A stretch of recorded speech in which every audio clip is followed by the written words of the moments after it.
Entonces, mis estimados estudiantes, les doy la bienvenida a esta nuestra segunda sesión. La primera en la que vamos a trabajar contenido. Antes de esto no habíamos hecho mucho de contenido, así que no está atrasado en nada si es el primero que está bien. Pues bien, lo que hoy nos toca es dar la base de todo lo que vamos a ir trabajando, la base conceptual, la primera aproximación a la estadística descriptiva. Para ello, entonces, yo he preparado una pequeña presentación con la que vamos a ir conversando. La intención es que si usted tiene alguna consulta, la puede ir dejando aquí en el chat si usted lo desea y si lo necesita para poder aclarar y conversar mejor su duda, activamos su micrófono y así va nutriendo la conversación para usted y todos sus compañeros. Así que, dicho eso, les voy a compartir mi pantalla para que podamos eh, hablar sobre esta presentación que tenemos para ustedes. Entonces, sí, perfecto. Entonces, como les decía, vamos a hablar sobre estadística y para ello hay que partir definiendo qué es la estadística. Y, sí, y lo primero que puedo contarles respecto de la estadística es que, de acuerdo a las definiciones que podemos encontrar en Internet, por ejemplo, esta que está en el Diccionario de la Real Academia de la Lengua Española, nos dice básicamente que es un estudio de datos, también define el conjunto de datos, y nos dice que es una rama de la matemática. Entonces, básicamente lo que podemos ahí tener en consideración es que es una rama de la matemática, los estadísticos dirán que es una área distinta de la matemática, pero ahí es una discusión para otro momento, en la cual básicamente se trabaja con datos y estos datos se van analizando. Entonces, adicional a eso, tenemos otra definición de lo que yo sé que ustedes conocen bastante, que es Wikipedia. Y en Wikipedia lo define nuevamente como una ciencia que en este caso la define con base en la matemática, ¿sí? Y que tiene grandes aplicaciones.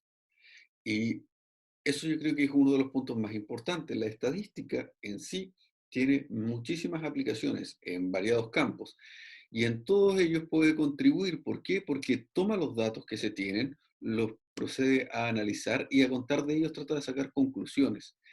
Y eso es muy importante e interesante para nosotros, porque nos interesa justamente las conclusiones que podemos sacar a contar de los datos. Y no solo las conclusiones, sino el camino para llegar hasta esas conclusiones para nosotros también es muy importante, ¿sí? Porque no solo queremos el resultado, sino el cómo llegamos al resultado y cómo vamos siendo capaces de sacar esas conclusiones que hemos conversado. Entonces, vamos a nombrar aquí un par de puntos importantes, ¿sí? La estadística, como dice ahí, tiene varios métodos que se utilizan en esas partes que están ahí nombradas. Primero, en recolectar y resumir datos. Es súper importante para la estadística los datos. Los datos son la base absolutamente de todo. Entonces, uno de los puntos más importantes para comenzar a hacer el trabajo de la estadística es cómo obtenemos los datos de forma que sean estadísticamente útiles para nosotros y luego cómo esos datos los resumimos, ¿sí? Cómo los traemos acá y cómo los mostramos, porque si tenemos millones de datos, como es el caso del Big Data, que es algo que se está usando mucho ahora, si tenemos millones de datos, entonces, ¿cómo los vamos a mostrar? La intención es resumirlos. Y además de resumirlos, hay que ordenarlos, así que se clasifican.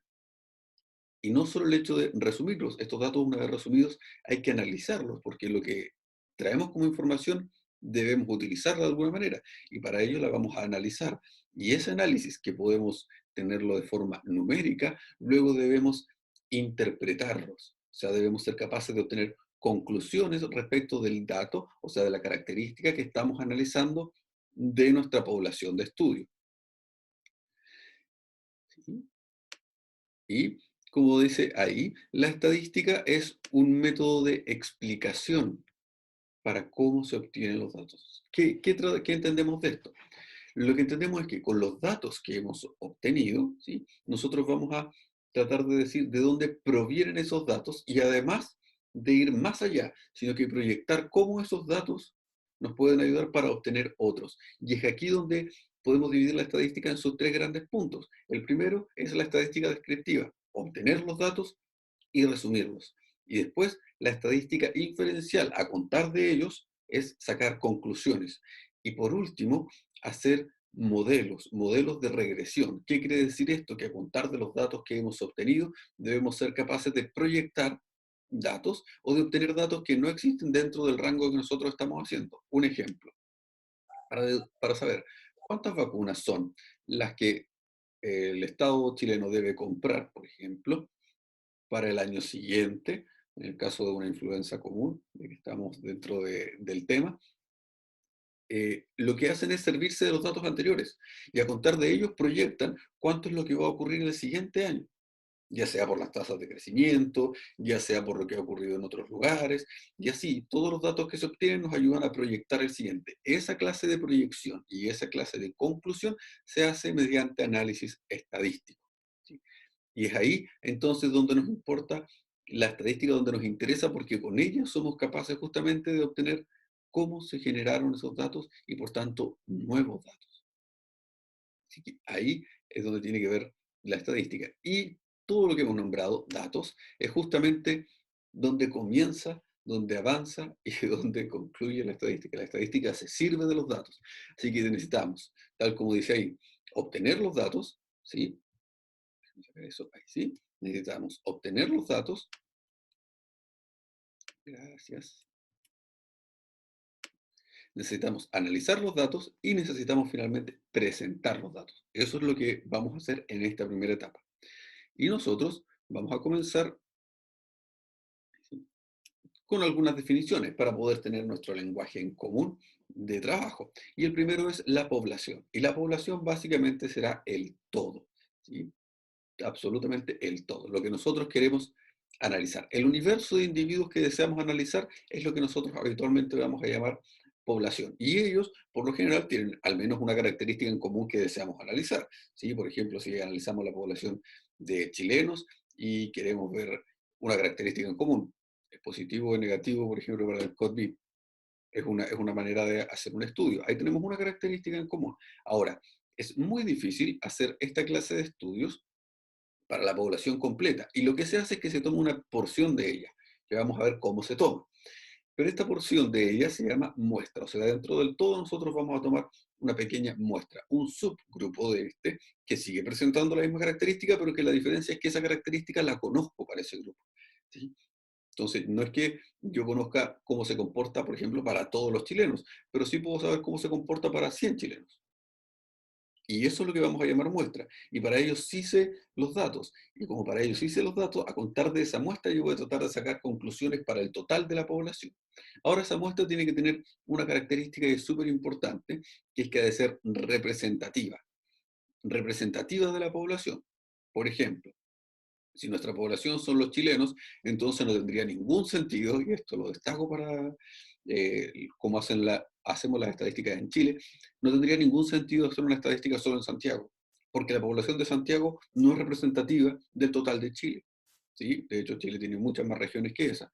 O, por ejemplo, bajo ciertas características, si quisiéramos hacer un estudio no representativo, que mi estudio contenga solo hombres. De hecho, debería contener más mujeres, porque según el último censo, en Chile existe mayor población de mujeres que de hombres. Entonces, para que sea representativo, o en los rangos etarios, si mi estudio busca ser representativo etariamente de nuestro país, entonces no tiene sentido que tome solo adultos. Debería tomar adultos, niños, jóvenes, adultos mayores, y en una proporción interesante o representativa de cómo se mueve la población en general de nuestro país. Entonces, vamos al siguiente. Y lo último que debemos definir es qué es una variable, y aquí es donde empiezan los datos. Y la variable es esa característica que nosotros queremos analizar, ¿sí? Es la edad, el peso, el color de ojos, el sexo, lo que usted quiera. Esos son la variable que nosotros queremos analizar. Entonces tenemos nuestro conjunto de datos y para ese conjunto de datos conocemos la variable.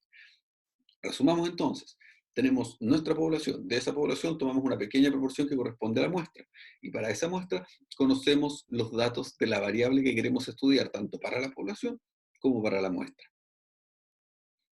Entonces vamos a ver cuáles son los tipos de variables con los que nosotros vamos a trabajar. Y el primero de ellos es las variables que son de tipo cualitativas. Vamos a distinguir entonces dos grandes subgrupos. Las variables cualitativas, que son aquellas que no tienen números, sino que tienen características, ¿sí? Atributos. Por ejemplo, el más conocido podría ser el sexo, ¿sí? En un contexto binario. el sexo podríamos definirlo en hombre y mujer. Entonces tenemos ahí algo que es una característica y que no tiene ninguna jerarquía uno por sobre otro, son simplemente una característica. Lo mismo que ocurre con el color de ojos. Y el color de ojos es una característica cualitativa, no existe una jerarquía, ninguno es mejor que otro, ninguno está por encima del otro, así que simplemente son variables que representan cualidades. Y el siguiente, hay espacio para que viéramos otros ejemplos, son las variables cuantitativas. Y las variables cuantitativas son básicamente variables que pueden ser medidas en números. ¿Sí? Por ejemplo, la cantidad de años que tiene una persona, el peso de una persona, la altura, la cantidad de hijos, el número de cigarrillos que se ha fumado al día. Esos son datos que nosotros podemos obtener en forma de números. Ahora, para las variables que son de tipo cualitativo, tenemos también a su vez dos subgrupos. Y están las cualitativas que son nominales, que si bien no toman valores numéricos, son aquellas que simplemente son una característica y no tienen orden jerárquico. Como dijimos, el sexo. Hombre o mujer no posee ningún orden jerárquico uno por sobre otro. El color de ojos tampoco posee ningún orden jerárquico. Pero en contraposición a ellas se encuentran las cualitativas ordinales, que son aquellas que sí tienen una relación de orden, o sea, sí tienen alguna clase de orden jerárquico. Por ejemplo, para el caso de un tratamiento de algún enfermo, podría ser en remisión, mejorado, estable o empeorado. Ahí tenemos un orden donde obviamente el estar mejorado será la mejor de las posiciones y el estar empeorado será la peor de las posiciones o algo así. Y, por ejemplo, en el caso de los del nivel de estudios, podemos tener sin estudios, donde esa será la categoría de más baja, y con estudios no sé, universitarios o posgrado, será la categoría más alta.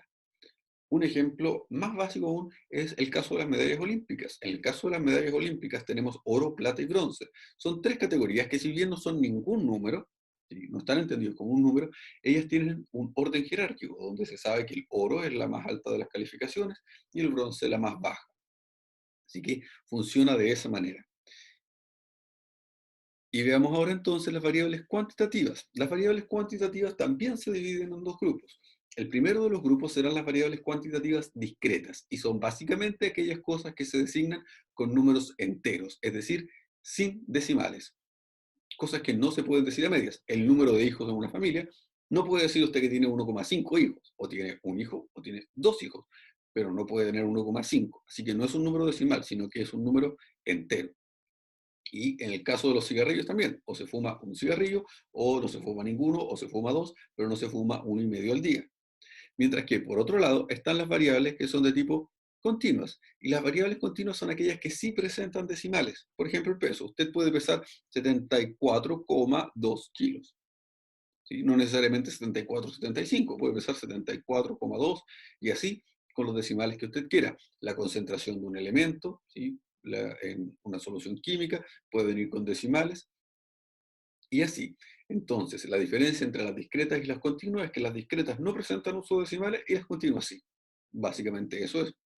La diferencia es que con la cantidad de decimales uno puede llegar tan allá como quiera. Recordar que los decimales son infinitos.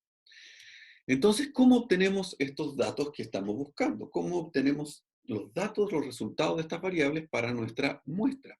Y ahí está. Entonces, vamos a ir viendo las distintas formas de obtener estos datos.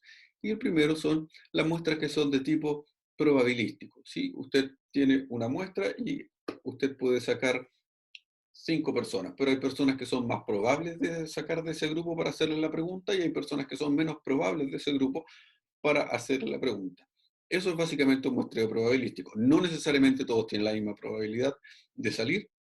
Usted puede, hay gente o datos que pueden tener mayor probabilidad de salir y de ser preguntados y obtenidos, o hay otros que no, que es distinto de lo que ocurre en las tablas de números aleatorios. En las tablas de números aleatorios, que son las que están ahí, ¿sí?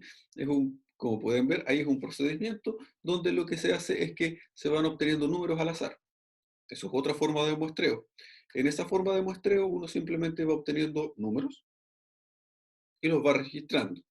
Entonces ahí tiene una forma de obtenerlos al azar. Eso, tal como está escrito ahí, uno lo puede hacer tan simple como sacando tarjetitas con números o mucho más complejo, como por ejemplo mediante el uso de una computadora. Y su ejemplo más clásico es los sorteos. ¿Sí? En los sorteos los números tienen igual probabilidad de salir, ¿sí? Y usted va obteniendo una y puede ser cualquiera.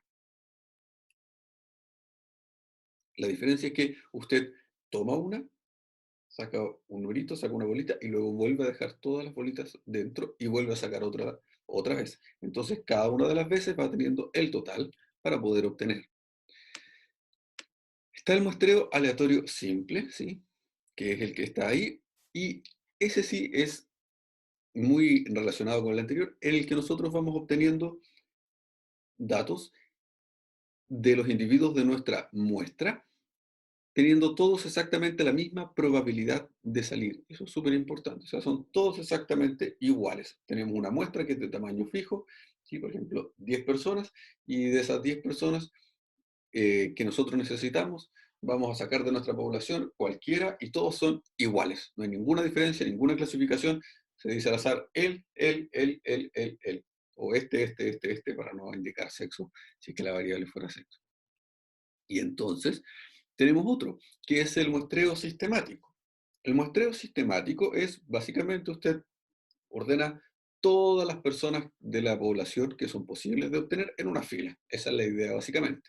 Y dice voy a ir sacando cada tres. Entonces, saco el primero, cuento tres, saco el siguiente, cuento tres, saco el siguiente, y a cada uno de ellos les voy preguntando los datos. Ahora, eso puede ser con la cantidad que usted quiera. Ahí está denotado como la késima unidad, ¿sí? Puedo sacar a la décima o a la segunda como usted estime conveniente. Y así hasta llenar la cantidad de individuos en la muestra que necesito. Eso es sistemático porque justamente tiene un sistema para hacerlo. El siguiente es el muestreo estratificado, ¿sí? Y este, tal como dice ahí, se usa cuando las poblaciones no son homogéneas, o sea, no todos son exactamente iguales. Ese es un detalle importante a considerar, sobre todo cuando se está trabajando con personas. Y lo que se interesa es buscar grupos homogéneos a la característica que nosotros estamos trabajando, ¿sí? Por ejemplo, sexo. Entonces quiero obtener, o algo relacionado con el sexo, entonces quiero obtener hombres y mujeres y voy a clasificar en aquellos que sean, en grupos que sean más o menos homogéneos. ¿Quiere decir esto que voy a dividir en hombres y mujeres? No, quiere decir que voy a dividir en grupos, por ejemplo, que tengan igual cantidad de hombres y mujeres todos. Y voy a obtener cierta cantidad de esos grupos. ¿Se entiende? Lo que estoy haciendo no es dividir hombres y mujeres, sino que mezclar, es decir, no sé, si van a ser grupos de 10, tengo 10 que son 5 hombres, 5 mujeres, 5 hombres, 5 mujeres, y de cada uno voy obteniendo los que necesito. Eso es una estratificación. Mientras que el último, que es el muestreo por conglomerados, es lo que estábamos diciendo de clasificar en grupos, por ejemplo, de hombres o mujeres. La intención es establecerlos en subgrupos que sean representativos y obtener de ahí cierta cantidad dentro de nuestro muestreo. O sea, por ejemplo, ahí sí quiero analizar la población en torno al sexo, entonces voy a dividir hombres y mujeres y obtengo 5 mujeres y 5 hombres en ese caso, por ejemplo, de cada uno de los grupos. Ahí, dentro de cada uno de esos subgrupos, cada uno tiene igual probabilidad de salir, pero los grupos están divididos en conglomerados que son de interés, en este caso, por ejemplo, los hombres y las mujeres, o no lo sé, si queremos dividir puede ser en regiones, las regiones de Chile, y hacemos el grupo de personas por cada una de las regiones y obtengo, no sé, cierta cantidad de personas de forma proporcional a la cantidad de individuos que viven en cada una de las regiones. Eso es una manera de hacerlo. A diferencia de la anterior, entonces, yo estoy tratando de hacerlo lo más heterogéneo y en este caso son lo más homogéneo dentro de su grupo, ¿sí? Perdón, al revés, lo más heterogéneo dentro de su grupo. Cada uno de los grupos tiene que ser diferente. En cambio, los otros grupos son homogéneos, ¿sí? Los otros grupos tienen la misma cantidad y esa es la principal diferencia entre los muestreos que son de tipo estratificados y los muestreos por conglomerados.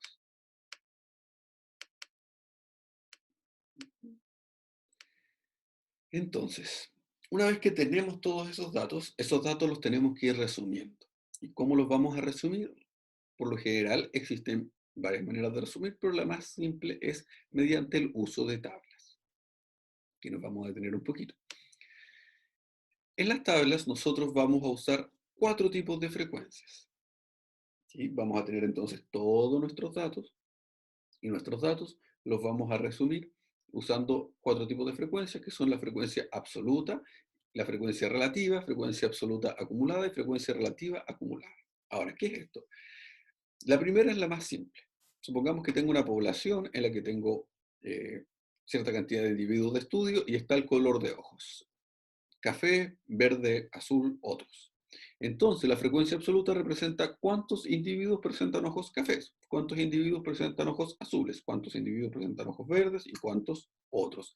Entonces estoy ordenando y mostrando exactamente cuántos son cada uno. Eso para nosotros será la frecuencia absoluta. Por otro lado, la frecuencia relativa corresponderá exactamente a esa misma cantidad, que es cuántos son de cada tipo, pero divididos por el total de datos. Por ejemplo, si estaba analizando 10 personas y dos tenían ojos marrones, entonces será 2 dividido en 10. ¿Por qué? Porque de esa manera lo que vamos a obtener es el porcentaje, escrito en su forma decimal. Y la frecuencia relativa no es más que el porcentaje de individuos que presentan esa característica. Luego, tenemos la frecuencia absoluta acumulada. Y la frecuencia absoluta acumulada corresponde a la suma de los datos, ¿sí?, hasta ese lugar en el que estamos analizando. Por ejemplo, si en nuestra lista tenemos ojos marrones y luego ojos verdes y luego ojos azules, y en el caso de dos personas con ojos marrones y tres personas con ojos verdes, la frecuencia absoluta acumulada en el primero de los niveles solo será 2, pero en el siguiente serán los dos originales más los 3 de luego, o sea, 5. Lo vamos a ver en un ejemplo en un ratito más. Y por último, la frecuencia relativa acumulada, que es la misma idea, pero con porcentajes.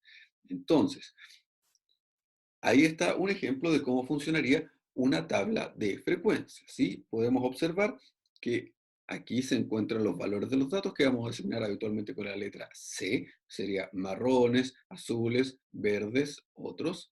Luego aquí está el n sub i que nosotros vamos a usar para denotar la frecuencia absoluta, o sea, 2, 3, luego 1 y luego 4, por ejemplo. Y luego para la f está la frecuencia que nosotros llevamos relativa, que es la que representa el porcentaje. Luego la n mayúscula, que es la acumulada, que decíamos que si aquí tenemos 2 y aquí tenemos 3, entonces la primera será 2 y luego 5, porque corresponderá a la suma de esos dos números. Y de igual manera la frecuencia que está ahí, que es la frecuencia relativa acumulada. Ahora con ciertos detalles, ¿sí?, la suma de todos estos valores que están aquí debe dar el total de datos, ¿sí? Al igual que la suma de todos estos que están, perdón, aquí, las F minúsculas, deben dar el 100%, que es 1. Acá, en la última posición, debe dar el total de datos, y acá, en la última posición, debe dar el 100%, a diferencia de acá, que es la suma de todos. Entonces, dicho eso, veamos un ejemplo porque es lo más aclaratorio. Tenemos el siguiente conjunto de datos que representan básicamente los tipos de accidentes que han habido. Ahí están todos los datos, ¿sí? Puedo observar que están todos los datos y son de tipo nominal. El 1 representa vehicular, el 2 un accidente de inmersión, un incendio, un homicidio u otro. Ahí hay accidentes. Entonces, revisemos cómo podemos resumir esos datos que están ahí. Esos datos se resumen en esa tabla que está aquí. Ahora, esta tabla es una tabla de salida de algún programa estadístico, por eso no tiene todas las columnas, pero vamos a analizar las dos más importantes para nosotros. Sí, primero, son 100 datos, así que es bastante fácil de trabajar. Entonces, aquí tenemos la representación de cuántos hay de cada uno. Por ejemplo, de vehículo hay 48, de inmersión hay 14 accidentes, no recuerdo qué es el siguiente, déjenme revisarlo, incendio, el siguiente es incendios, tenemos 12 accidentes, homicidios tenemos 7 y otros hay 19. Ahí están cuántos hay de cada uno. Y abajo está la suma de todos ellos que debe dar efectivamente 100. Eso es para nosotros la frecuencia absoluta. Y luego de ello está la frecuencia relativa. Si usted divide 48 en 100, obtendrá 0,48, que si usted lo traduce a porcentaje es un 48%. Acá no es muy difícil el trabajo. Entonces, aquí está lo que nosotros llamamos frecuencia relativa. Y en este caso es 48%, 14%, 12, 7 y 19% respectivamente. Suman el 100%. Y acá está la acumulación de las frecuencias relativas. No está la acumulación de la absoluta, pero sí de la relativa. Y la de la relativa podemos ver que el primer caso tiene los 48, porque es el 48%, Pero en el caso de la segunda, tenemos el 48% más ese 12% que sumarán el total de 62%. Luego, en el caso de la tercera posición, es la suma del 48 más el 14 más el 12%, que dará un 74%. Así con la cuarta fila, y en el caso de la última, debe sumar un 100%, porque va a ser el total de la suma de todas las columnas, que sabemos, aquí queda 100, y por tanto la acumulación hasta ahí también debe ser 100.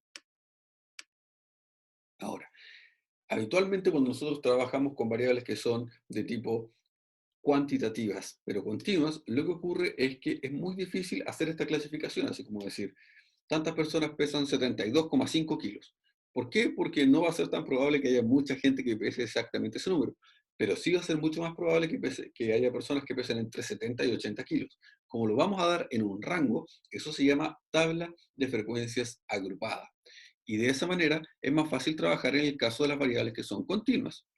Y ya a cada uno de estos intervalos o estos grupos lo vamos a llamar intervalo de clase. Y al punto que está en medio lo vamos a llamar marca de clase. Por ejemplo, si estamos en las personas que pesan entre 70 y 80 kilos, el punto medio es 75 kilos y por tanto la marca de clase será 75. Ese va a ser el representante de esa clase. Y entonces, para cada uno de nuestros cálculos, para efectos prácticos, el representante de la clase es esa marca de clase y vamos a estar trabajando en estos rangos, en estos intervalos. Entonces, ¿cuántos intervalos? La verdad no hay ninguna fórmula para obtenerlo. Es lo que sea más cómodo, pero con la siguiente salvedad. Cuantos menos intervalos usted tome, menos información va a tener. Si yo pongo entonces la gente que pesa entre 0 y 50 kilos y los que pesan entre 50 y 100, no estoy diciendo mucho, solo tengo la población dividida en dos grandes grupos. Pero si lo hago, por ejemplo, entre 70 y 80, 80 y 90, 90 y 100, ya tengo mucha más información recogida. Pero mientras mayor sea la cantidad de intervalos, mucha más información voy a tener, porque si tengo, por ejemplo, el rango de 70 a 71, de 71 a 72, y así puede tener muchos rangos. Y básicamente va a ser haber contado todos los datos. Entonces, por lo general, se suele tomar como número ideal de intervalos el entero que está más próximo a la raíz del total de datos que estamos trabajando. Si estamos trabajando 100, entonces por lo general uno trata de tomar 10 intervalos. La raíz cuadrada de 100, 10, por ejemplo. La amplitud de cada intervalo eso usted lo va a ir decidiendo. La intención sí es que en general todos tengan el mismo ancho. O sea, si de 70 a 80 kilos, de 80 a 90, de 90 a 100. Pero no que diga de 70 a 80 kilos y el siguiente de 80 a 85. No. La intención es que todos los intervalos sean exactamente iguales. Y los intervalos deben ser continuos. No debemos saltarnos ninguno. Si decía de 70 a 80 y luego de 90 a 100, ¿y dónde está lo del medio? No, los intervalos siempre han de ser para nosotros continuos. Y aquí tenemos una tabla en la que está resumidos los datos de esa forma. ¿Sí? En este caso, por ejemplo, se está midiendo el nivel de colesterol y podemos ver que está entre 80 y 119, 120 y 159. Ahí están el total de datos, que irían de 80 hasta 399. La frecuencia de cada uno de ellos, ¿sí? Ahí puede revisar la frecuencia que tiene cada uno de ellos, y aquí sí está la frecuencia acumulada. Podemos observar entonces que la primera frecuencia acumulada es 13 porque no se ha acumulado con nadie, mientras que la siguiente es 163 porque corresponde a la suma de 150 más 13. Así, por ejemplo, el 1062 corresponde a la suma de todos esos, del 9 hacia arriba. Y el último, de la frecuencia acumulada, corresponde a la suma del total de datos, que son 1067, y acá efectivamente obtenemos 1067. Acá tenemos la frecuencia relativa, que corresponderá a la división de esa frecuencia dividido en el total de datos, que en este caso es un 1,2%, luego un 14% y así sucesivamente. Y suman el 100%. Y la acumulación de estos es la misma idea de lo que hicimos con la frecuencia. La frecuencia relativa acumulada en el caso del primero es 1,2 porque no tenemos nadie con quien sumarlo. Y en el caso del siguiente será el 14,1 más el 1,2, o sea, 15,3. Y así, el penúltimo, que es donde está la posición del 0,8 en la frecuencia relativa, su acumulada es 99,5 porque corresponde a la suma de todos esos datos anteriores. Y como sabemos que la suma total es 100, entonces la acumulada en la última de las posiciones ha de ser también el 100%. Y ahí está una tabla de frecuencias de tipo agrupada. Y ahora vamos a la otra forma de representar. Una forma de representar mucho más simple y entendible por lo general para la mayoría de la población y una manera muy práctica de mostrar sus resultados cuando usted esté trabajando es mediante el uso de gráficos. Y en este caso, vamos a hablar primero del diagrama de barras.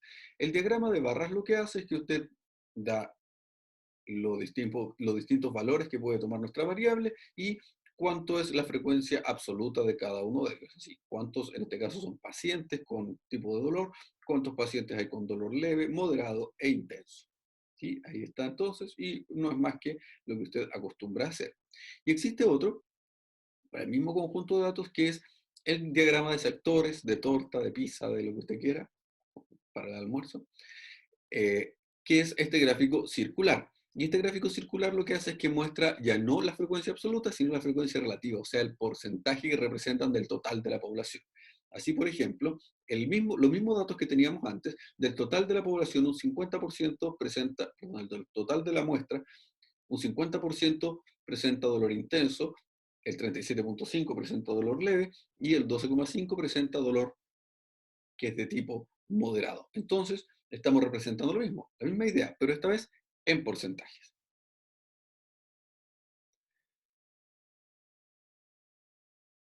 Y aquí entonces vamos a ver distintos tipos de diagramas de barra. Sí, los diagramas de barra pueden mostrar la frecuencia absoluta, pueden mostrar las frecuencias absolutas acumuladas, ¿sí? O las frecuencias relativas, o las frecuencias relativas acumuladas. Usted con el diagrama de barra se puede jugar bastante, así que podemos ir mostrando distintas cosas. Y un tipo especial de diagrama de barras es el histograma.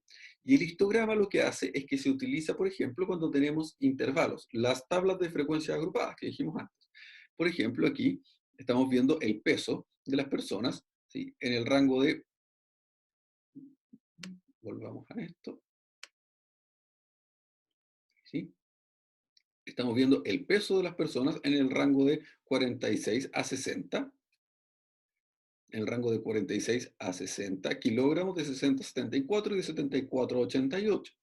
Y aquí está la cantidad o la frecuencia acumulada de cada uno de ellos. O sea, en el rango de 46 a 60 kilogramos hay 4 personas. Y así podemos ver en cada uno de los casos. Acá hay 2 personas y acá hay 2 personas. Y eso es un histograma. Lo que está haciendo entonces es mostrándonos dentro del rango cuánto existe o cuánto es la frecuencia absoluta en ese.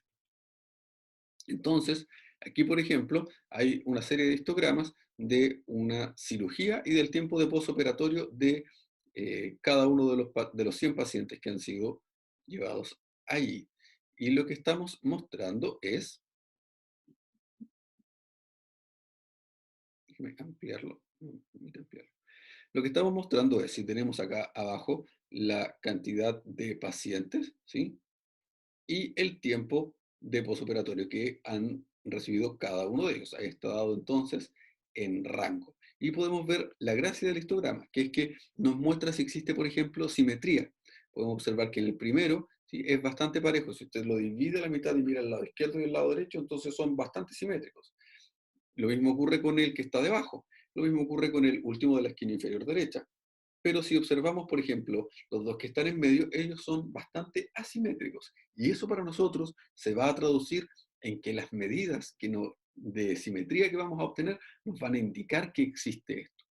Y eso nos da la forma que están tomando nuestros datos. Y la forma que están tomando nuestros datos es justamente la distribución con la que vamos a trabajar. Y a contar de esa distribución vamos a ser capaces de hacer conclusiones. Pero todo ello viene mucho más adelante. Lo de hoy era justamente estos conceptos básicos. Así que lo que hemos conversado hoy son básicamente ideas bastante simples. La primera es la diferencia entre muestra y población, y como para ellas analizamos una variable. Tres conceptos súper importantes que debe hacer la diferencia. Luego vimos cómo se clasifican las variables en cualitativas y cuantitativas. Como las cualitativas se clasifican en ordinales o nominales, mientras que las cuantitativas se clasifican en continuas y en discretas. Y además vimos cómo se resume esa información a través de tablas de frecuencia y de tablas de frecuencia acumuladas. Y además, cómo graficamos dicha información para mostrarla de manera resumida, haciendo uso de diagramas de barra o de diagramas de sectores. Y en nuestra próxima clase lo que vamos a hacer es revisar cómo resumimos esa información haciendo uso de números característicos a los que vamos a llamar medidas. Pero eso ya es materia de nuestra próxima clase. Les agradezco su disposición, les agradezco su atención y los veo en nuestra próxima clase para seguir avanzando en los conceptos básicos de estadística descriptiva. Que estén muy bien, cuídense. Chao, chao.